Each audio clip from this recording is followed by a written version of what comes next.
Dans sa chambre principale, Margaret Connor s'est allongée dans son lit d'hôpital. Maintenant que le long défilé d'invités s'était enfin arrêté, il ne lui restait plus que sa famille proche. Inspirant profondément, elle ajusta son corps pour réduire l'inconfort constant. Avec la prescription actuelle, c'était encore supportable, mais le temps s'écoulait rapidement. Elle était en train de mourir, c'était clair. Les médecins l'avaient renvoyée à l'hospice. Ils l'avaient informé que l'agonie ne ferait qu'empirer dans une semaine ou deux, ce qui nécessiterait l'utilisation de médicaments plus puissants qui la rendraient inconsciente et l'obligeraient à dormir la plupart du temps. C'était l'occasion pour elle d'organiser sa vie si elle en avait besoin. Elle se tourne vers son conjoint, âgé de 28 ans. Ses yeux se remplissent de larmes en pensant au malheur qu'elle va causer. Elle doute de sa décision de faire ce qu'elle va faire une fois de plus. Mais il y a des choses qu'elle veut terminer avant de quitter ce monde en paix. Elle avait bavardé avec tous les parents et amis qui étaient venus lui faire leurs adieux. Maintenant, les personnes les plus proches d'elle étaient parties. Elle entendait sa petite sœur Elisabeth et ses neveux et nièces Becky et John dans le salon, mais Harold, son mari, veillait toujours sur elle dans la chambre. Il est vrai que l'on dit que c'est bénéfique pour l'âme. Maggie ne pouvait que l'espérer. Elle sentait qu'elle ne pouvait pas s'éteindre avec tant de secrets qui pesaient sur elle, malgré la souffrance. Elle espère qu'ils lui pardonneront. D'une voix douce et émotive, elle dit « Mon cœur ?» ?»« Oui, bébé, » demanda-t-il, son air inquiet rendant sa tâche plus difficile. Il se précipita à ses côtés dès qu'il s'aperçut qu'elle pleurait. « C'est la douleur ?» murmura-t-il. Elle hocha la tête et rencontra ses yeux bleus bienveillants. « Oui, mais pour l'instant, ce n'est pas le cancer. Al, c'est mon cœur qui se brise. » Son expression était inhabituelle et il la regarda d'un air singulier. Elle se ressaisit et poursuit. « Chérie, je dois te dire certaines choses, des choses qui seront difficiles à entendre. En fait, je ne suis pas assez forte pour le faire 2 fois, alors il vaudrait mieux que je ne le fasse qu'une fois. Voulez-vous demander à Lizzie de se joindre à nous ?» L'expression inquisitrice d'Harold se transforma peu à peu en une expression d'anxiété intense. « Maggie, » dit-il doucement, mais il y avait clairement un soupçon de peur derrière. « Qu'est-ce que tu fais ? » ?»« Chérie, j'essaie d'arranger les choses. Je ne peux pas quitter ce monde avec le lourd fardeau que j'ai gardé caché. Maintenant, tu peux aller chercher Lizzie. » Après avoir acquiescé, il entra dans le salon. Elle entendit les voix en sourdine. « Cela a-t-il un sens de tout leur dire ?» se demanda-t-elle. « Puis-je briser le cœur de ceux que j'aime ?» Il n'y avait pas d'autre moyen de se déculpabiliser que de dire les choses qui feraient mal. Elle avait pensé à envoyer des lettres d'adieu, mais cela lui paraissait si lâche. Non, elle relèverait la tête et admettrait ce qui doit être dit. Ces transgressions semblaient s'être produites il y a bien longtemps, mais elle était consciente du nombre de vies qu'elles avaient affectées. Il y a 25 ans, tout avait commencé par une simple erreur qui s'était rapidement transformée en quelque chose de bien plus grave. Harold a passé les premières années de son mariage à voyager beaucoup pour son travail. En tant qu'ingénieur débutant dans une entreprise de construction, il avait été affecté à la gestion d'une série de chantiers éloignés. Ses déplacements sont devenus moins fréquents au fur et à mesure qu'il accumulait de l'ancienneté et de l'expérience, se limitant à des voyages rapides sur de grands chantiers. Pour Maggie, c'est exactement l'inverse. Au début, elle n'avait pratiquement pas voyagé pour des raisons professionnelles. Mais Maggie avait beaucoup voyagé au cours des 15 années précédant le diagnostic de son cancer. Elle avait parcouru le monde en tant que formatrice principale pour une grande entreprise, afin de former les travailleurs de l'assistance technique sur site. Maggie sourit en pensant à l'admiration et au respect qu'elle avait gagné au fil des ans. Elle avait été félicitée et récompensée pour ses excellentes performances professionnelles. Elle avait réalisé son objectif d'être une femme forte, indépendante et accomplie. Elle n'était rien de tout cela il y a 25 ans, c'était une femme d'une trentaine d'années qui luttait contre la solitude occasionnelle qui accompagne la plupart des mariages professionnels à 2. C'est à ce moment-là que sa chute s'est produite. Maggie grimace en se rappelant ses tentatives de rationalisation de son comportement antérieur. Les voyages d'Harold, sa solitude et son mécontentement face à l'échec de sa profession à l'époque étaient autant de causes contributives, mais il ne s'agissait que de justification. À l'exception de ses fréquents voyages, Harold avait été un mari merveilleux. Elle l'avait aimé pendant les 30 dernières années sans l'ombre d'un doute. Elle aimait les hommes qui avaient 2 ans de plus que lui, et il s'en était toujours moqué. Il n'avait pas conscience de sa propre justesse. Elle avait rencontré Sam alors qu'ils étaient mariés depuis à peine 3 ans. Bien qu'il soit de 5 ans son cadet, il y a tout de suite eu une forte étincelle entre eux. Harold était séduisant et soigné, mais Sam était d'une beauté robuste et extrêmement musclée. Depuis lors, ils sont attirés l'un par l'autre. Elle n'avait pas l'intention d'avoir une liaison. Elle était satisfaite de son mariage, hormis la solitude, mais son corps se tordait de désir au souvenir des baisers et des bras de Sam autour d'elle. Non seulement elle était mariée, mais Sam était également fiancé à Lizzie, ce qui constituait un autre obstacle majeur à leur relation. Espèce d'idiote, se dit Maggie. Comment une femme peut-elle traiter sa propre sœur de cette façon? Au fil des ans, elle s'était posé la question un nombre incalculable de fois. Les solutions qu'elle avait trouvées étaient trop pénibles à méditer. Maggie avait toujours été la grande sœur qui commandait. En grandissant, Lizzie avait parfois ressemblé à une idolâtre dans son admiration pour sa sœur aînée. Lizzie était plus calme et réservée que Maggie, qui était bavarde et extravertie. Bien que les deux sœurs attirent des personnes différentes, elles sont toutes deux charmantes et ont tendance à attirer l'attention des hommes. Sam l'avait prise par surprise à cause de cela. Pendant plusieurs mois, elle avait résisté à son attirance pour lui, puis, Harold avait été muté sur un énorme projet de construction en Floride. Pendant les 3 mois qui ont suivi, il a à peine fait quelques voyages de week-end toutes les 3 semaines. Pendant cette période, elle a cherché la compagnie de Sam. Sam partageait avec elle le goût de l'ascension sociale. Comme un papillon de nuit à une flamme, il attirait son attention par son agressivité et son assurance.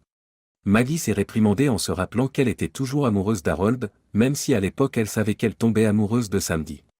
La peur qu'elle avait éprouvée en découvrant qu'elle attendait un enfant était bien pire que le supplice qu'elle avait enduré à l'époque. Elle a paniqué. Harold et elle n'avaient couché ensemble que quelques fois pendant la période de conception probable, et selon elle, ils avaient toujours pris des mesures. Elle se souvenait d'avoir utilisé une protection avec Sam, même si elle le faisait 10 fois plus souvent avec son petit ami qu'avec son mari. Elle était certaine que l'enfant n'était pas celui de Hal, et sa rupture précipitée avec Sam était le résultat de ses craintes. Malgré sa culpabilité écrasante, Sam était la seule personne à qui elle se sentait à l'aise pour se confier. Les cliniques n'en étaient qu'à leur début, et beaucoup étaient surveillés par des manifestants et d'autres personnes. En entrant dans l'une d'entre elles, elle craignait d'être reconnue. Il ne fait aucun doute que ses craintes n'étaient pas fondées, mais à ce moment-là, son esprit était troublé. Sam l'avait convaincue de se rendre dans une clinique douteuse afin que personne ne l'interroge et qu'aucune trace de l'opération ne soit laissée. Elle a bêtement accepté. Bien que l'opération ait été un succès, le médecin s'y était mal pris et elle s'est retrouvée avec des lésions internes. Elle avait désormais très peu de chances de tomber enceinte. Elle se rendit compte qu'il s'agissait d'un secret qu'elle ne pouvait pas cacher. Elle s'est souvenue du jour où, 1 an plus tard, elle s'est rendue chez leur médecin de famille pour obtenir un rapport sur ce qu'elle savait déjà, et a senti une larme couler sur sa joue. Elle ne pouvait pas tomber enceinte. Elle avait trompé Harold en lui disant qu'elle avait subi une telle opération lorsqu'elle était adolescente, mais qu'elle n'en connaissait pas les conséquences. Il était sur le point d'être écrasé par elle. Elle se souvient de la tristesse qui a envahi ses yeux lorsqu'il a appris qu'il ne serait jamais un parent biologique. Il en avait toujours rêvé. Lorsqu'ils ont commencé à parler d'adoption, leur emploi les a amenés à repousser ces conversations. Lorsqu'ils ont recommencé à en parler, le destin s'en est mêlé. Elle a supposé qu'il s'agissait d'un karma, le cosmos tentant de rétablir l'équilibre. Sam avait accepté que Maggie mette leur liaison derrière elle. Ils ont réussi à maintenir une amitié platonique pendant les 2 années qui ont suivi. Bien que cela ait été difficile, elles ont toutes deux réussi à donner la priorité à leur relation actuelle par rapport à leurs aspirations antérieures. Leur désir de réussir dans leur métier les a rapprochés en tant qu'amis. Grâce à ses conseils et à son soutien, Maggie a vu sa propre carrière décoller. Sam commençait à gravir les échelons de l'entreprise, 2 échelons à la fois. Ils étaient tous deux incapables de prévoir l'avenir. Maggie n'a pas été surprise que Sam et Lizzie se soient mariés quelques mois après leur liaison, car elle savait que Sam aimait vraiment Lizzie malgré leur liaison. Ils s'accordent bien à bien des égards. Sa jeune sœur avait toujours été un peu soumise à Sam, qui était une personne très dominante. Après seulement 1 an et demi de mariage, Lizzie a connu un grave épisode dépressif. Bien qu'elle ait lutté contre la dépression depuis son adolescence, cet épisode est bien pire. Elle semblait se replier sur elle-même et se désintéressait de tout ce qui l'entourait. Elle a été placée 2 fois sous surveillance anti-suicide et on a même craint qu'elle ne se blesse. Une dépression clinique a finalement été diagnostiquée. Son désir d'intimité et de sexe avait considérablement diminué, et les médicaments qu'on lui prescrivait le rendaient encore moins désirable. Sam s'était plaint à Maggie de ne pas avoir de relations sexuelles, ce qui l'avait frustré. Pendant l'absence d'Harold, ils ont repris leur liaison, malgré les tentatives naïves de la jeune femme pour le réconforter. Leur relation s'est transformée en une véritable histoire d'amour au cours des 21 mois qui ont suivi. Même lorsque Lizzie est sortie de sa tristesse et a commencé une vie sexuelle plus active avec Sam, leur liaison n'a pas pris fin. L'amour de Maggie pour les 2 hommes était sa seule ligne de défense. Elle n'avait rien caché à Harold pendant leur liaison, bien au contraire, essayant de lui offrir encore plus d'elle-même. Comme on pouvait s'y attendre, ses relations avec sa sœur étaient compliquées. Elle avait été la grande sœur autoritaire toute sa vie, mais elle devait maintenant faire face à son humiliation et à ses remords sans attirer l'attention. L'annonce de la grossesse de Lizzie a entraîné d'autres complications. La première réaction de Maggie a été consternante. Maggie a pu préciser que c'était à cause de son chagrin de ne pas pouvoir avoir d'enfant. C'était un mélange de regret et de jalousie. Son combat intérieur la brisait. Elle avait failli tout avouer à plusieurs reprises à cause de la culpabilité intense qu'elle éprouvait à trahir sa sœur et son époux. Mais une fois de plus, le destin s'en mêla et tordit son poignard impitoyable. Maggie commençait à peine à voyager fréquemment, mais seulement vers des destinations moins importantes. Elle était à Philadelphie depuis une semaine. Sam voyageait de temps en temps, mais au même moment, il se trouvait à Pittsburgh pour assister à une conférence. Prendre un jour de plus pour la rejoindre à son hôtel avait été une tâche facile pour lui. Sam et Maggie avaient toujours été extrêmement discrets, se surpassant pour s'assurer que leur liaison ne soit pas découverte ou même soupçonnée.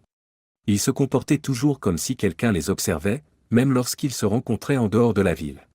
Sam était parti au milieu de la nuit pour s'assurer que personne ne l'aperçoive en train de quitter sa chambre d'hôtel à Philadelphie. Elle n'a appris que bien plus tard dans la journée que Sam avait été blessé dans un accident avec délit de fuite après son retour à Pittsburgh. Dans l'un des hôpitaux de la ville, il se trouvait dans un état critique. Maggie poussa un léger soupir et secoua lentement la tête. Après cela, tout a changé. Le monde de Sam a sombré dans un cauchemar qui semblait déterminé à l'emporter avec lui. Lorsque Maggie lui avait rendu visite pour la première fois, elle avait été consternée. Il n'était plus qu'un amas de lacérations, de bosses et d'os brisés sur le corps. Maggie savait que ses blessures guériraient complètement, mais Sam en avait deux autres qui ne guériraient pas. Malheureusement, il avait subi une fracture du dos, le laissant partiellement paralysé à partir de la taille. Il a également survécu à un traumatisme crânien assez grave. Il a été déterminé qu'il avait subi une lésion cérébrale traumatique modérée. Son élocution n'était pas affectée, ce qui n'était donc pas évident, mais il lui arrivait d'avoir la mémoire embrouillée, ce qui l'empêchait de contrôler ses émotions. Il a passé les 2 mois suivants dans un hôpital de rééducation. Il était un homme différent lorsqu'il a été libéré. Maggie a observé les émotions de Sam passer de la colère à la dépression et à l'amertume en raison du traumatisme lié à l'accident. Il était également confiné à un fauteuil roulant. L'homme sûr de lui, voire vaniteux, qui avait été son partenaire, n'était plus qu'une coquille vide. La sœur enceinte de Maggie a continué à veiller sur lui pendant les 6 mois suivants, l'obligeant à limiter son implication à celle d'une belle-sœur inquiète. Elle a assisté, angoissée, à la dépendance croissante de son chéri à l'égard de son conjoint. Elle s'est vite rendue compte que cela renforçait également l'affection de Sam pour Lizzie. Maggie et Sam ont décidé que leur liaison était terminée lorsqu'ils ont été autorisés à parler tranquillement. Ils ont promis de ne pas révéler leurs transgressions à leur mari lorsqu'ils se sont séparés. Malheureusement, la carrière de Sam s'est fortement détériorée en raison de ses problèmes émotionnels et physiques. L'organisation qu'il employait ne l'a pas abandonné, mais son ascension rapide lui a fait beaucoup d'ennemis et lui a laissé peu d'alliés. Il est vite apparu que ses possibilités d'avancement au sein de l'organisation avaient pris fin. C'est cette prise de conscience qui a plongé Sam dans une misère encore plus grande. Comme un homme qui se noie et s'accroche à une bouée de sauvetage, il a commencé à s'accrocher à Lizzie. Maggie a trouvé terrifiant de voir Sam disparaître. Le seul point positif de ce cauchemar est que Lizzie, qui était auparavant silencieuse et réservée, commence à s'affirmer. Cependant, il était clair que Lizzie et Sam auraient besoin d'une assistance supplémentaire avant la naissance de Becky. Ils ont acheté la maison de l'autre côté de la rue avec l'argent de leur assurance, leurs économies et l'important héritage de Samedi. Afin de répondre aux besoins de Sam que leur assurance ne couvrait pas, les parents de Sam leur ont donné son héritage plus tôt que prévu. Maggie et Harold se rendaient visite tous les jours. Tandis qu'Harold participait aux tâches domestiques que Sam n'était plus en mesure d'accomplir, elle aidait Lizzie à s'occuper de Becky et à accomplir d'autres tâches. Au cours des 2 années suivantes, elle a vu la personnalité de Sam s'estomper tandis que sa sœur s'épanouissait. Lizzie s'occupait de Becky et de Sam comme une bête de somme et était une mère et une épouse naturellement aimante. Maggie avait l'impression que sa surprotection étouffait Sam à certains égards, mais il n'y avait pas d'autre choix que de demander à quelqu'un d'autre de veiller sur lui. Harold avait commencé à voyager moins, ce qui lui permettait de subvenir davantage à leurs besoins. Mais les affaires de Maggie étaient en plein essor et elle commençait à voyager beaucoup plus. Son mari pouvait jouer à l'oncle Harry avec le bébé, ce qui était un avantage. Grâce à cet avantage, Maggie a pu se concentrer sur son travail en toute sérénité. Maggie se sentait encore coupable du peu de temps qu'elle avait passé avec Sam l'année précédente. Elle n'était pas tombée amoureuse de lui et n'avait pas non plus mis en péril son mariage et sa relation avec sa sœur pour le suivre. Il était devenu pitoyable et déprimé. Bien qu'elle ne sache pas exactement pourquoi, elle soupçonne qu'elle a maintenant réalisé à quel point il était stupide de croire qu'ils étaient des âmes sœurs. Elle avait poussé Harold à se rendre plus souvent chez Sam et Lizzie lorsqu'ils n'étaient pas sur la route, car elle s'éloignait de plus en plus d'eux. Savoir qu'il allait s'y rendre à sa place lui avait apporté un certain apaisement. En y repensant, c'était probablement une mauvaise idée.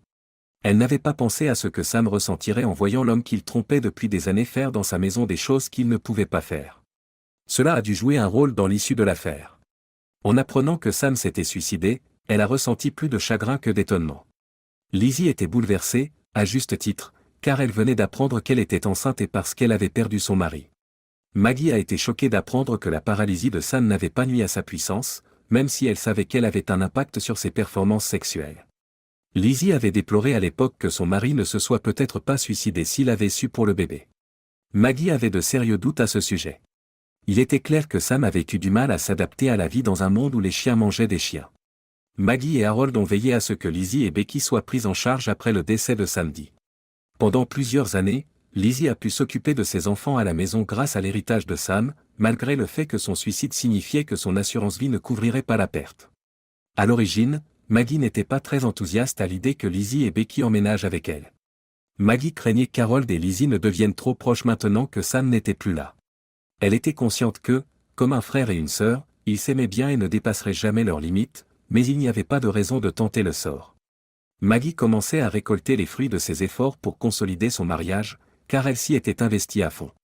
Harold et elle semblaient s'être installés dans un mariage très paisible à 2 carrières, sans enfants, et leur vie sexuelle était fantastique. Maggie avait également souhaité les mêmes vœux pour sa sœur. Il a fallu à Lizzie environ 1 an après la naissance de John pour recommencer à sortir avec des hommes, bien que rarement. Il était tout à fait naturel que Lizzie se mette à la recherche d'un nouveau mari, car elle était séduisante et avait acquis beaucoup d'assurance en tant que mère. Maggie a été étonnée par l'homme qu'elle a finalement choisi. Il s'appelait Jim et venait d'un autre État. Lizzie et lui s'étaient rencontrés sur un site de rencontre. Le fait qu'il soit encore marié a surpris Maggie. Bien qu'il ait divorcé d'elle depuis des années, il était toujours légalement marié.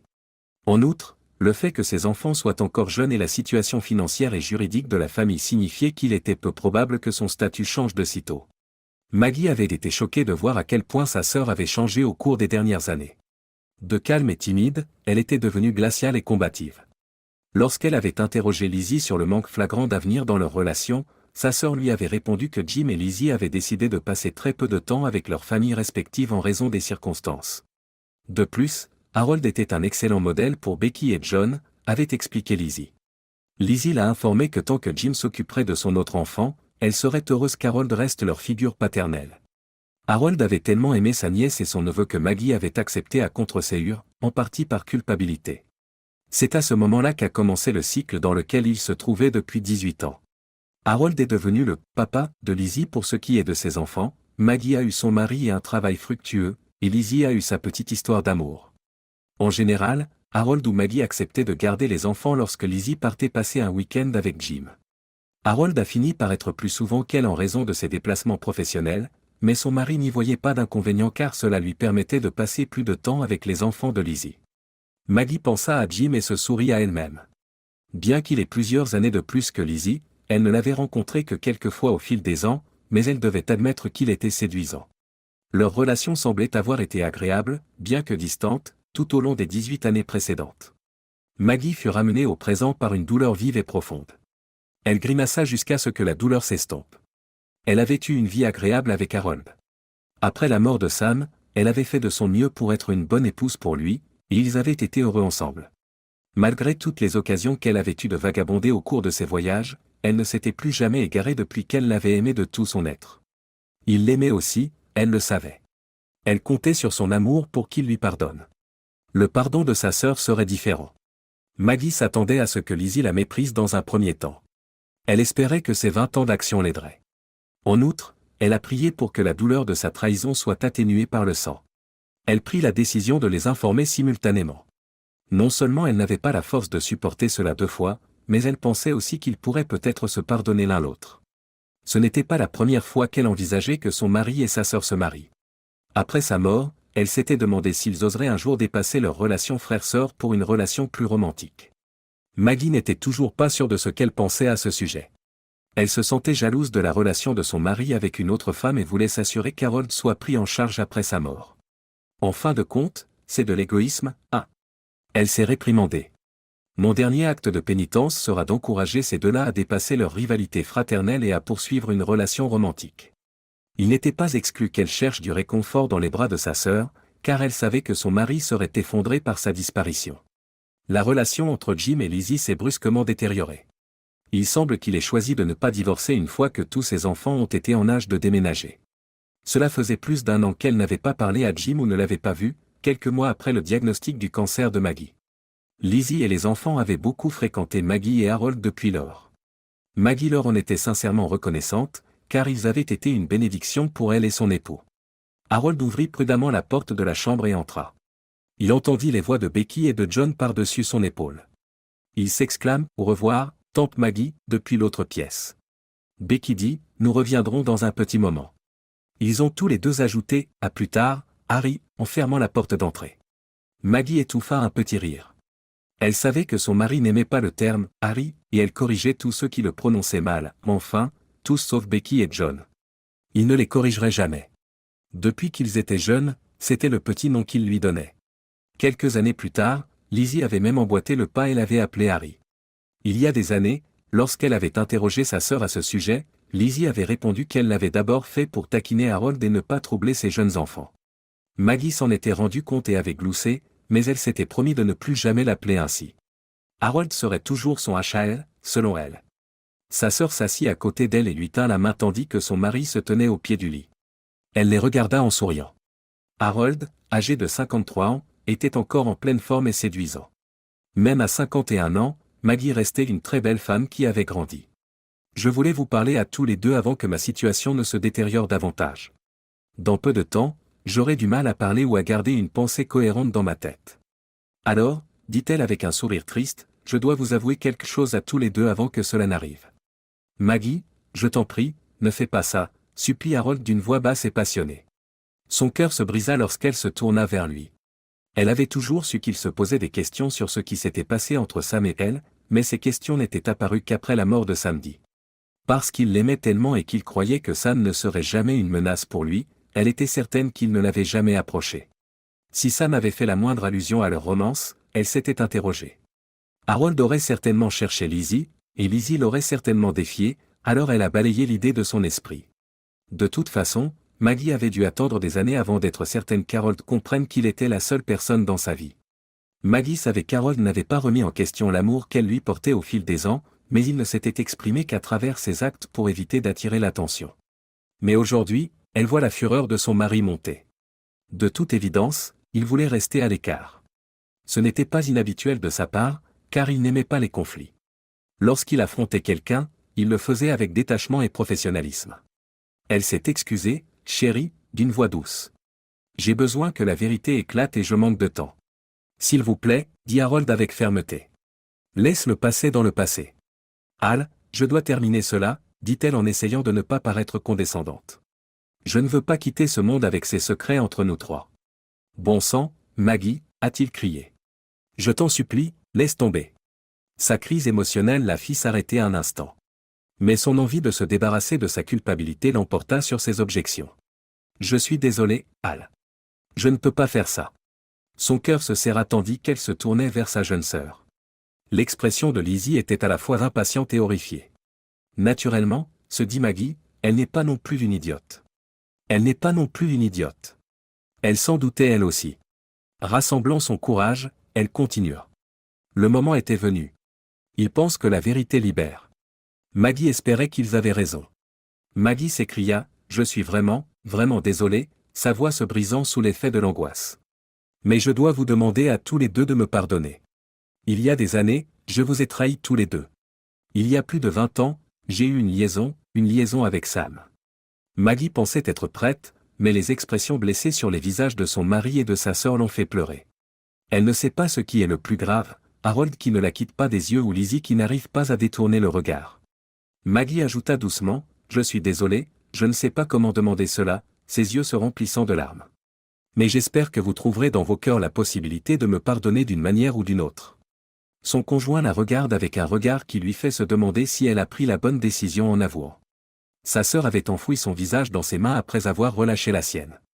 La voix posée d'Harold rompit le silence inconfortable qui enveloppait le trio depuis quelques secondes. Pourquoi? Al, je m'excuse, dit Maggie avec gentillesse. J'aimerais que mes raisons soient meilleures, mais ce n'est pas le cas. J'étais seule et stupide. Je pensais que j'étais amoureuse de lui. Je savais que c'était mal, mais je pensais qu'il était mon âme sœur. Ce n'est pas ce que je voulais dire, a répondu son mari de manière glaciale. Je voulais dire, pourquoi fais-tu cela maintenant? Pourquoi causer toute cette douleur? Je suis désolé, mais j'avais besoin de faire ça. J'avais besoin de te demander pardon avant qu'il ne soit trop tard. D'une voix tremblante, Harold a demandé, et nos besoins? Et ce dont Lizzie et moi avions besoin? Maggie se contente de les regarder, impuissante. Lizzie lance un regard à sa sœur. Lizzie a répondu, tout ce que je veux savoir, c'est comment, les larmes coulant sur son visage. Comment as-tu pu me faire ça? Maggie s'essuie les yeux et pousse un long soupir. Je suis désolé, Lizzie. Je n'ai aucune excuse pour avoir été une sœur aussi horrible. Je peux seulement dire que lorsque nous nous sommes rencontrés pour la première fois, c'était avant que tu ne sois mariée. Lizzie grogne, foutaise. Nous étions fiancés, donc il était déjà à moi. Pourquoi aurais-tu besoin de me l'enlever? D'ailleurs, vous étiez mariés, n'est-ce pas? Oui, dit Maggie en jetant un regard culpabilisant à son mari. Je sais que tu ne me croiras pas, mais je pensais vraiment que Sam et moi étions destinés à être ensemble. Je savais que nos actions blesseraient les autres, mais je croyais que c'était le destin. Je suis vraiment désolé. Elle se tourna à nouveau vers son conjoint. Il était clair qu'il ressentait une blessure mêlée de rage.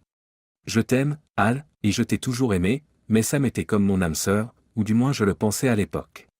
Avec le temps, j'ai réalisé que Sam et moi étions plutôt des âmes sœurs. Je suis désolé, Al, mais c'est vrai. J'étais amoureuse de toi et de Sam. Nous aurions pu être des amis proches plutôt que des amants si je l'avais découvert plus tôt.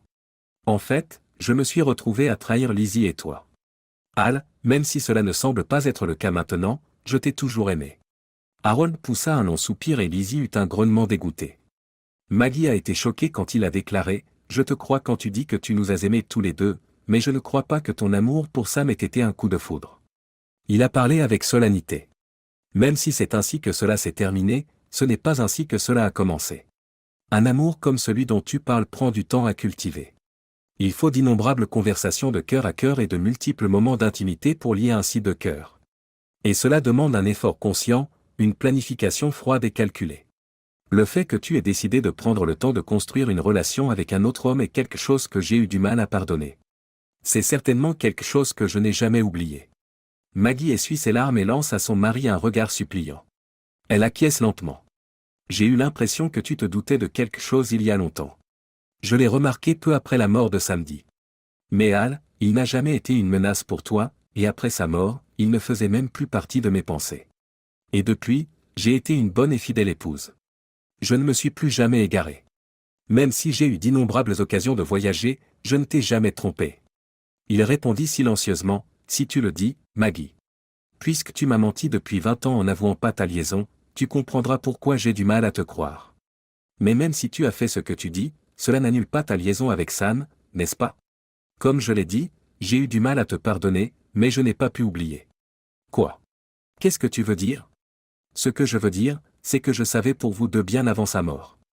J'étais au courant de votre liaison avant même son accident. S'il te plaît, Al. Maggie supplie, s'il te plaît, dis-moi que tu n'as rien à voir avec l'accident de Sam. Eh bien, je peux sincèrement dire que l'importance de mon rôle est quelque peu subjective, selon la personne qui me pose la question. J'aime à penser que mon implication est indirectement responsable de son malheur. Oh, Al, comment as-tu pu? Eh bien, Maggie, la même question aurait pu être posée à vous deux.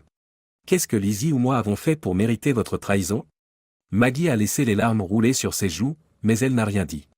Son front commença à se pincer progressivement alors que la pensée commençait à prendre forme. Mais comment? Comment l'as-tu découvert? Je lui ai dit, répondit Lizzie d'une voix glaciale. Maggie sursaute. Tu savais. Lizzie a répondu, oui, en essuyant ses larmes. Mais quand? Comment? Lizzie se tourna vers Harold. Elle semblait attendre un signe, une approbation quelconque. Harold grimaça et hocha la tête, lui transmettant apparemment le message. D'accord, dit Lizzie. Nous avions pris la décision de tout garder secret dans l'espoir que tu t'éteindrais paisiblement, mais tu as ouvert la boîte de Pandore, alors je suppose que tout va maintenant être révélé. Je m'excuse. Pour commencer, après seulement 1 an et demi de mariage, j'ai appris que tu avais une liaison avec mon mari. Maggie laisse échapper un souffle horrifié. Oh mon Dieu, non. Pourquoi penses-tu que ma profonde tristesse a été causée par moi? C'est ce qui arrive quand tu découvres que deux des personnes en qui tu as le plus confiance dans la vie te trahissent, a demandé Lizzie à voix basse. J'ai failli avoir le cœur brisé en découvrant que mon conjoint avait couché avec ma sœur aînée alors que nous étions fiancés. Maggie sanglote, enfouissant son visage dans ses mains. Je n'avais aucune idée. Vous ne le saviez pas, bien sûr. Tu étais incroyablement égocentrique. Même quand on grandissait, c'était toujours à propos de toi. Comme sa sœur ne répondait pas, Lizzie la regarda d'un air renfrogné, attendant de voir si quelqu'un allait répondre. À l'époque, j'étais vraiment sur le point d'abandonner. J'étais seul car j'avais trop peur d'en parler à Harry. J'aurais complètement perdu la tête s'il l'avait déjà su, c'est pour ça que j'avais peur. Cela aurait été trop dur à supporter si les 3 personnes que j'aimais le plus s'étaient retournées contre moi. J'ai finalement réussi à sortir de ma dépression et j'ai commencé à essayer de guérir mon mariage. Comme un imbécile, je ne vous ai pas parlé à tous les deux à ce moment-là. Au lieu de cela, j'ai passé les 6 mois suivants à me battre pour rétablir mon mariage. Imaginez ma surprise lorsque j'ai découvert que ma sœur partageait à nouveau le lit de mon mari. C'était faible, mais au moins c'était quelque chose. C'est alors que j'ai commencé à placer un petit enregistreur dans notre chambre, avec le vôtre et celui d'Harry, à chaque fois qu'il voyageait. J'ai rapidement obtenu la preuve de votre liaison extra-conjugale. Lorsque j'ai réalisé que je rivalisais avec ma sœur pour l'affection de mon mari depuis 16 mois, j'ai ressenti un mélange de désespoir et de rage. Quand j'ai senti que je commençais à retomber dans ma dépression, j'ai osé affronter Harry. J'ai honte de dire que j'ai été soulagé de constater qu'il était aussi désemparé que moi. J'avais trouvé un allié et cela m'a donné la force de m'accrocher. Harry était une bénédiction. Grâce à son amitié et à son soutien, j'ai pu ne pas m'effondrer à nouveau. L'expression déprimée de Maggie cède la place à une expression d'étonnement et de prise de conscience. Elle s'efforce de ne pas pleurer en fixant son regard sur son conjoint.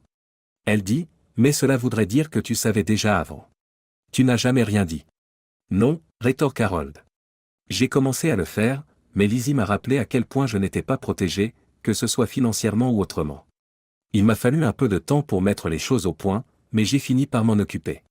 J'ai parlé à un collègue de travail qui avait vécu un divorce peu glorieux récemment et il m'a aidé à ouvrir un compte à l'étranger sur lequel je pouvais commencer à verser tous les fonds perdus ou difficiles à retracer. Quand j'ai eu fini, j'étais prêt à vous confronter tous les deux, mais Lizzie m'a arrêté. « Vous arrêtez ?» demanda Maggie d'un ton hésitant, son expression traduisant clairement la surprise. Elle pivota et fixa son regard sur sa jeune sœur. « Pourquoi ? » « C'est simple, répondit Lizzie. Si nous t'avions confronté à l'époque, il y aurait eu 2 divorces. Ensuite, toi et Sam vous seriez probablement mis ensemble, donc les seuls qui auraient vraiment perdu quelque chose auraient été Harry et moi. J'ai donc proposé une alternative à la confrontation. Avec un sourire penaud, Lizzie se tourna vers Harold. Celui-ci tenta de dissimuler un petit sourire tout en secouant lentement la tête. Maggie regardait son mari d'un air horrifié et choqué. Harold remarqua, ses joues commençant à rougir, « Désolé, ma chérie, mais c'était une sacrée demande en mariage. » Lizzie renchérit, « Si ça peut te rassurer, ma sœur. Harry a vraiment eu du mal à accepter ma proposition, du moins au début. Mais lorsqu'il a entendu certains de mes enregistrements de vos rencontres avec mon mari, il a cédé. Je sais que le fait de vous entendre professer votre amour pour lui un nombre incalculable de fois a gardé une lueur d'espoir en lui. Mais je sais aussi que le fait de vous entendre déclarer votre amour pour mon mari, ainsi que d'autres choses, a été le coup de grâce. Je suis certaine que c'est ce qui l'a finalement convaincu d'accepter mon offre de revanche. » Maggie resta là, bouche bée, comme un poisson qui vient d'atterrir. Alors qu'elle commençait à faire des liens, son esprit s'emballait. Lizzie poursuit en lisant à haute voix un rapport rédigé lors d'une réunion du personnel. Ce que Harry et moi avions à l'époque, c'était plutôt une relation d'amis avec des avantages. Je ne sais pas combien de temps cela aurait duré, mais j'ai rencontré le même problème que toi. Je suis tombée enceinte et je ne savais pas si c'était l'enfant de mon mari ou de mon amant. Maggie sursaute. Elle marmonne, tu savais, alors que les larmes commencent à couler une fois de plus sur ses joues. Lizzie précise, oui, tu l'as mentionné plusieurs fois pendant les enregistrements. Quelques jours plus tard, j'ai dit à Sam que c'était une fausse alerte, et je l'ai vu se détendre visiblement. Il a peut-être oublié sa réaction, mais pas moi. J'étais encore très prudente quant à la réaction de Sam, et lorsque je lui en ai parlé, je lui ai dit qu'il était possible que je sois enceinte. Il a réagi très bizarrement. Plus tard dans la semaine, j'ai appelé sa mère. À l'époque, les parents de Sam résidaient en France. Bien que sa famille n'ait jamais été proche, je lui ai demandé si elle se souvenait que Sam avait un faible pour les enfants. Bien qu'elle n'ait jamais cru qu'il accepterait d'en adopter, elle a déclaré qu'elle pensait que c'était le cas. Elle a ajouté que Sam leur avait dit que nous avions parlé de tout cela avant de nous marier. La vérité était que, comme il était stérile, il n'y aurait pas de descendance. Hygiénique ? Maggie a laissé échapper un souffle horrifié. En effet. Il semble qu'il ait eu des problèmes de santé dans son enfance. Les joues de Maggie pâlirent et elle murmura, mais cela signifierait que... Oui, lui dit Harold d'un ton glacial. Cela signifie que tu as tué notre enfant pour cacher ta liaison, et que ton âme sœur savait que ce n'était pas le sien, dit Harold. Maggie sanglote en disant, oh, mon Dieu, non. Elle se mit en boule et entoura ses faibles jambes de ses bras, elle avait l'impression que son cœur se brisait et qu'elle avait du mal à respirer. Comment Sam a-t-il pu me faire ça? Son cœur criait, mais elle savait que c'était réel. Mon Dieu, quelle est l'opinion de Hal sur moi? Il doit me mépriser. Maggie avait du mal à respirer, des larmes coulaient sur ses joues tandis qu'elle regardait son mari, honteuse et silencieuse. Je ne savais pas, dit-elle dans un murmure. Je suis vraiment désolé. Harold a ignoré ces derniers mots et a dit, c'est l'autre chose qui m'a finalement conduit dans le lit de Lizzie. Hal rompit le silence gênant et continua, tandis que Lizzie et Hal regardaient en silence Maggie sangloter. Une gamme d'émotions dansait sur leur visage, y compris la culpabilité et le regret, le chagrin et la compassion, et même la haine et la douleur. C'est ainsi que nous avons rencontré un problème. Sam allait finir par découvrir que Lizzie attendait Becky. On ne savait pas comment il réagirait, mais étant donné que tout était sur le point d'être révélé, il semblait inévitable que ce soit explosif. À ce moment-là, j'ai fait quelques choix et j'ai passé quelques coups de fil. Lorsque Sam a confronté Lizzie, elle a réagi en l'accusant d'avoir une liaison et d'être elle-même stérile, elle a également menacé de me le dire et de voir si je n'allais pas me venger et vous confronter. Elle a également menti sur l'identité du vrai père et a prétendu qu'il s'agissait d'un acte de représailles unique. Nous avons gagné un peu de temps grâce à cela. Ce n'était pas grand-chose, et vous avez ensuite déménagé en Pennsylvanie, ce qui ne l'a manifestement pas empêché de continuer à vous fréquenter. Après l'accident de Sam, votre relation a pris fin. Les yeux de Maggie se sont agrandis. Vous vouliez tuer Sam? Elle croassa. Non, ce que je voulais vraiment, c'était mettre fin à votre relation sans vous blesser. Les détails n'ont pas vraiment d'importance. J'ai été déconcerté, à la fois sur le moment et par le résultat. Maggie a trébuché, comment as-tu pu? Si tu veux savoir, comment j'ai pu faire une chose pareille à cet idiot? Je t'en prie, tu te moques de moi. Il se disait mon beau-frère attentionné, il a trompé ma belle-sœur, il a couché avec ma femme aimante derrière mon dos. Comment pourrais-je ne pas lui faire quelque chose comme ça? Tu comprends maintenant pourquoi je me moquais qu'il meure ou non. Maggie ferme les yeux, commençant à voir les réactions de sa sœur et de son mari à sa liaison. Son époux et sa sœur avaient souffert et avaient subi des changements d'identité à cause de la trahison de Sam et d'elle. Les paroles apaisantes de Hal la sortirent de sa rêverie. Maintenant, si vous vous interrogez sur la logistique, eh bien, ce n'était pas trop difficile. J'ai juste transféré des fonds de mon compte offshore et je les ai utilisés pour compenser le coût en promettant de sous-facturer les services sur des projets de construction particuliers. Maggie, arrête de jouer les choqués. Quiconque a déjà travaillé dans le secteur de la construction a déjà rencontré quelqu'un qui prétendait connaître quelqu'un qui connaissait quelqu'un d'autre. Le fait est que certains d'entre eux le font. Nous savions tous que Sam n'était plus le même lorsqu'il est sorti de l'hôpital, dit doucement Lizzie. Physiquement et mentalement, il était brisé. Avant de partir pour Pittsburgh, il m'a raconté un mensonge et a déclaré que votre liaison était terminée. Si je subissais cette opération, il m'a juré qu'il travaillerait sur notre mariage. Tu vois, ma sœur, il t'aimait, mais j'ai insisté sur le fait que tu ne retournerais jamais avec lui. Je lui ai dit que puisqu'il était stérile, je garderais le bébé, mais j'ai accepté de ne dire à personne qu'elle n'était pas la sienne. Je lui ai également dit que s'il vous disait ce que je savais, je ferais tout ce qui est en mon pouvoir pour détruire ce qui reste de sa vie. Il m'a demandé pourquoi je ne voulais pas qu'Harry ou vous le sachiez. Je l'ai prévenu qu'il y avait de fortes chances que je perde à la fois une sœur et un beau-frère s'il vous le disait.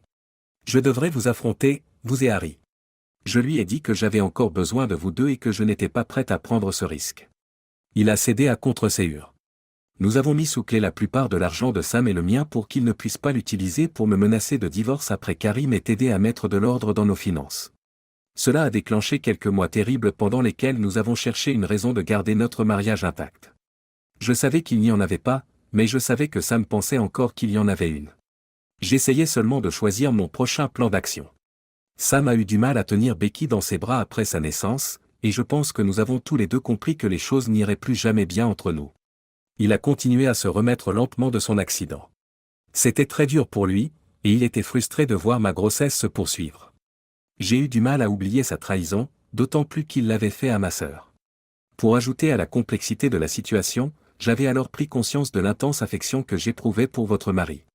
L'accident avait mis fin à notre plan de représailles. Harry t'aimait toujours, mais j'avais envie de continuer. Nous avons donc décidé de nous concentrer sur nos mariages respectifs jusqu'à la naissance de Becky. La vie de Sam se dégradait rapidement. Il avait du mal à trouver un emploi et notre mariage se désintégrait. Il menait un combat perdu d'avance pour rester en vie, mais finalement, alors que Becky n'avait que 5 mois, Sam a découvert l'identité du père.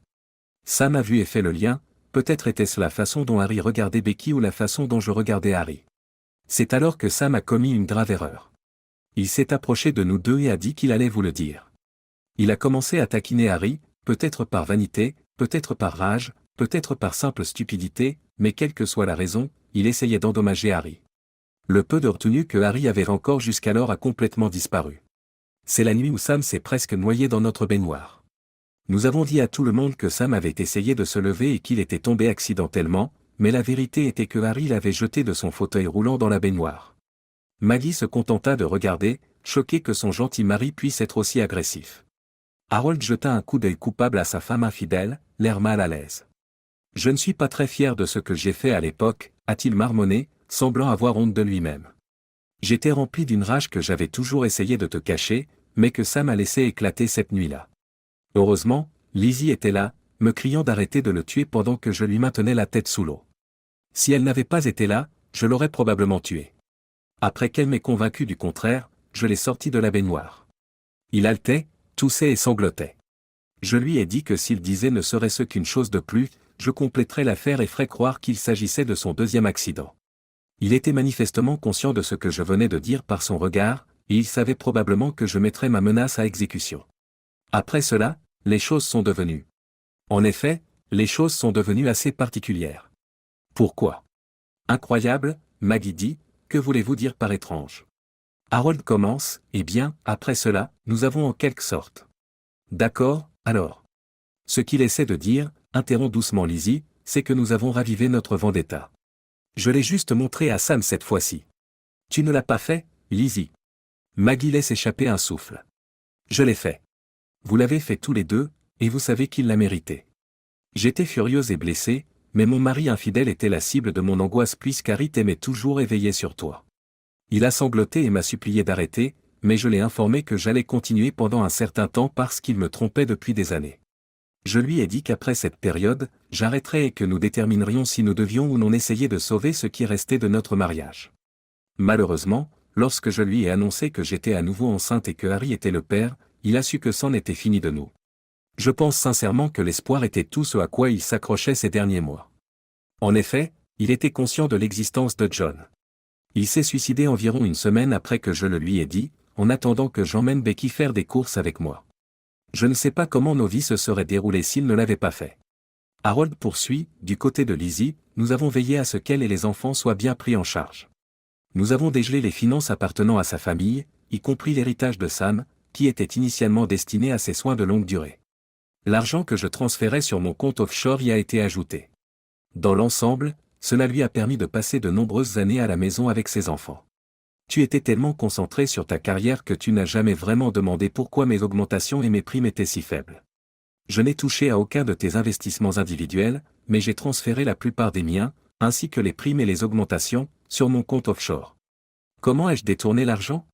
Eh bien, c'était en fait assez facile. Avec nos 2 salaires, nous n'étions certainement pas en difficulté financière, et vous n'aviez donc aucune raison d'y regarder de trop près. Lorsque Becky et John ont été scolarisés, j'ai fait en sorte que Lizzie soit employée comme consultante par l'une des entreprises pour lesquelles j'avais travaillé auparavant. Son diplôme lui permettait d'avoir des horaires flexibles et, comme mon compte offshore complétait sa rémunération, c'était comme si elle avait un salaire à temps plein. Avec cela et leur héritage, ils étaient prêts pour la vie. C'est mon tour, dit Lizzie. Harold rit faiblement et acquiesce lorsqu'elle s'éclaircit la gorge et lui adresse un sourire charmeur. Lizzie dit doucement, maintenant que mes problèmes financiers sont résolus, je peux me concentrer sur la catastrophe qu'a été ma vie personnelle. Beaucoup de choses se sont compliquées pendant que j'étais enceinte de John. En plus de mes sentiments pour Harry, les siens ont commencé à évoluer dans mon sens. Il ne s'agissait plus de représailles. Le souci de Harry pour moi avait dépassé celui d'un simple copain. Maggie jette un regard entre son mari et sa sœur, posant clairement la question qu'elle avait en tête mais qu'elle n'osait pas poser. Tu vois, chérie, je comprends vraiment ce que tu veux dire quand tu dis que tu es amoureuse à la fois de Sam et de moi, remarque Harold avec douceur. J'ai remarqué que j'agissais de la même façon. Bien sûr, si je n'avais pas découvert ton infidélité avant, je ne me serais jamais permis de tomber amoureux de Lizzie. Quoi qu'il en soit, j'avais un problème maintenant. Je commençais à aimer profondément Lizzie, mais je t'aimais toujours. Même si tu m'as déchiré le cœur avec ta liaison, je n'étais pas prêt à nous abandonner et à te rejeter. Maggie laissa échapper une surprise en voyant à quel point son commentaire était direct. Elle n'avait jamais pensé qu'Harold aurait pu demander le divorce si sa liaison avait été révélée au grand jour. Elle avait toujours balayé ses idées de son esprit. La voix d'Harold la ramena à son sujet. Malheureusement, il était hors de question que je quitte Lizzie ou les enfants, et je crois que c'est en t'entendant exprimer ton amour pour moi alors que tu me trompais que j'ai eu la conviction que notre mariage valait la peine d'être préservé. J'ai décidé de résoudre le problème en ne faisant rien, même si ce n'était pas idéal ou peut-être même courageux. Je vous aimais toujours tous les deux. Je n'arrive pas à l'exprimer, mais j'ai toujours apprécié que Lizzie semble comprendre ce que je ressentais. Lorsque John est né, j'ai d'abord pensé qu'elle trouverait quelqu'un d'autre, quelqu'un qui pourrait l'aimer uniquement. Lizzie m'a dit, oh, j'ai essayé, avec un rire triste. Mais mon cœur me ramenait sans cesse vers Harry. J'ai promis à Harry d'accepter toute partie de lui qu'il me donnerait au bout d'un an. C'est ainsi que Jim est né. Jim. Maggie demanda calmement, Jim n'était pas réel? Oh, Jim était réel, sourit Harold en décrivant le client basé à Washington. Les rares fois où il est venu visiter mon entreprise, il était heureux de jouer le rôle du petit ami de Lizzie et me devait une faveur. Je suis sûr que lui et son épouse trouvaient amusant qu'il se comporte comme une petite amie. Cependant, vos voyages, manifestement épuisés à la fois mentalement et physiquement, murmura Maggie. Quand Harry n'était pas en ville et que tu t'occupais des enfants, je me rendais là où il se trouvait pour passer du bon temps seul. Mais en général, Harry passait me voir et nous passions de bons moments en famille. Maggie a trébuché, les enfants, ils le savaient. Non, pas au début, murmura Lizzie. Ils ont compris que Harry agissait comme un père. Ils sont allés jusqu'à l'appeler « papa ». Nous avons fait en sorte qu'il l'appelle Harry à la place, et cela a immédiatement mis fin à cela. Ainsi, on avait l'impression qu'il l'appelait Daddy chaque fois que l'un d'entre eux s'adressait à lui en tant que Harry. Maggie a eu mal au ventre, a réfléchi un instant à l'absurdité de ce qui se passait, a voulu crier mais était trop faible, et s'est contentée de regarder avec horreur son mariage, une épave, continuer à déraper. En grandissant, les enfants ont commencé à se rendre compte que notre famille était différente de la plupart des autres, raconte Lizzie. Je leur ai dit que vous et moi étions comme les mamans, et que Harry était le père. Cela a fonctionné pendant un bon moment, jusqu'à ce qu'ils atteignent l'adolescence. Après leur 18e anniversaire, nous leur avons dit toute la vérité, même s'ils l'avaient deviné auparavant. Il est intéressant de noter que, comme Harry avait toujours été leur père, aucun d'entre eux n'a eu autant de problèmes que nous l'avions prévu. Combien de temps a duré votre liaison? Maggie se ressaisit et répond, faiblement. Harold poussa un gros soupir, et Lizzie se contenta de la regarder, perplexe. Maggie, dit-il doucement, ça n'a jamais cessé.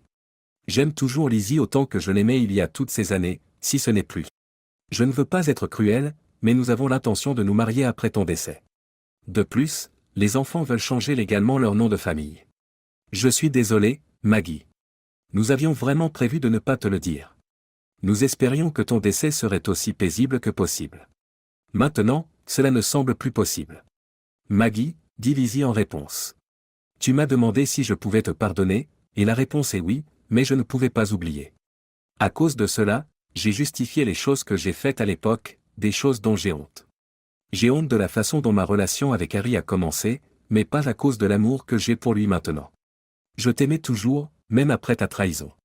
Ma trahison est tout aussi horrible. Maggie, tu es aimée. Je t'adore toujours malgré tout ce que tu as fait. J'adore aussi Harry. En fin de compte, je l'ai partagé avec toi parce que je vous aimais tous les deux tellement. Harold s'est penché en avant et a dit, Maggie, comme tu l'as dit tout à l'heure, je vous aime tous les deux. J'espère que votre vie a été réussie et pleine d'amour. Au fil des ans, j'ai fait l'effort d'encourager ton ambition de travailler et de te montrer mon amour. Nous t'avons pardonné, comme tu l'as demandé précédemment, mais la dynamique de notre mariage a été radicalement modifiée par ta liaison. Est-il possible pour toi de nous pardonner maintenant? Maggie resta assise, abasourdie, son monde s'effondrant autour d'elle, les choses qu'elle tenait pour acquises se révélant être des mensonges, sa respiration était saccadée et son cœur battait la chamade, essayant d'assimiler ce qu'on lui avait dit, puis elle entendit la voix douce d'Harold attirer son attention. Maggie? Harold s'est placé derrière Lizzie, l'entourant de ses bras tandis que sa sœur essuyait les dernières larmes de ses yeux.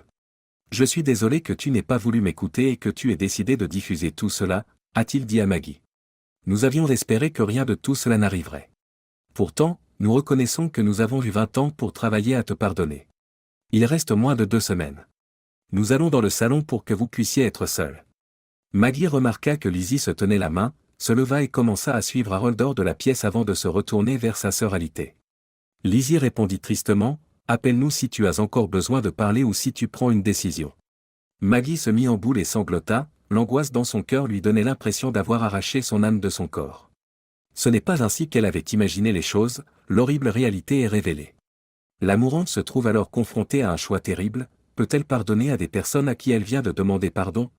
Ce qui est encore plus bouleversant, c'est de savoir que cela n'aura plus d'importance dans une semaine ou deux.